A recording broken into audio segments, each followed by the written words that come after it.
A really important topic to talk about for dogs is stress. Now, first of all, not all stress is bad. Good stress, used stress, actually helps us to perform better. So if you're in a race, having a little bit of stress actually can help you run faster and longer, so it's not always bad. The type of stress I want to talk to you about is called distress. So that's the type of stress when you become overly anxious, and it's counterproductive, so it really stresses out your entire system. That's the type of stress where in a certain situation, when you get really stressed out, like say all of a sudden you have an adrenaline rush, you see something in the middle of the road, you have to slam on the brakes, that's good stress in that situation because it helps you to perform faster. So you hit the brakes, you do whatever you need to do with the car to avoid the deer in the road. Now, the bad type of stress is when it's a situation that continues over a long period of time and it's an overreaction to something. So for some dogs, it could be the car ride. They get extremely stressed out in the car ride. To them, it's a very distressing event. It's really anxiety provoking, and so their body responds with the same type of physical reaction that would happen in a really scary situation, such as seeing something in the middle of the road and your body reacts and you slam on the brakes. Well, for a dog in that situation, they have the physiological responses. So that's when they start to do really shallow panting. So you'll see a dog go, so when you see the really shallow panting, I know, Kaimani, you know that was not good. God. And dogs pay attention to our breathing too, so it's really important. So when we see that type of breathing in our dog, we first of all look at it and recognize, okay, my dog is probably feeling pretty stressed right now. So paying attention to their breaths. Dogs get sweaty paws.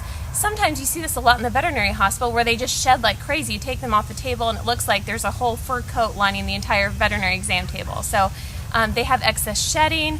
Their heart rate is just going like crazy. So you notice those responses, and also excess drooling. So some of the physiological changes. Now there are also behavioral changes. So for some dogs, they may get really hyperactive. My pugs are that type of dog where they act just like really crazy, silly puppies whenever they get stressed or nervous. So whenever I see them acting like a puppy and just acting hyper excited, that's where I need to work on calming them back down to their normal relaxed state.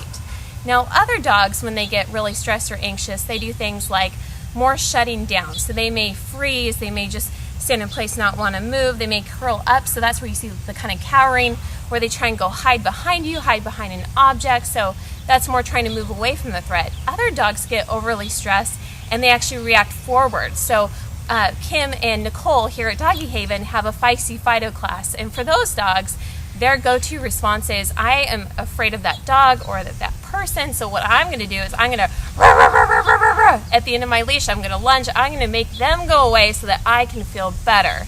So it almost always comes from a baseline of fear, but they learn through over time that forward reaction makes the scary thing go away, or they get picked up or they get carried out of the situation. It's really important in all of these situations to assess what is it that your dog is stressed out about. So that's where it's really helpful to have an actual trainer work with you to help figure out, why is your dog stressed, what can you do? Sometimes it can be as easy as adding something that they really like to the situation, where you take something that has a negative association and give it a positive association using treats, toys, or anything the dog really, really likes. You can also teach them different responses. So the dogs that perhaps lunge at the end of the leash, you can teach them to do a heel or to give you eye contact, so you teach them a different response.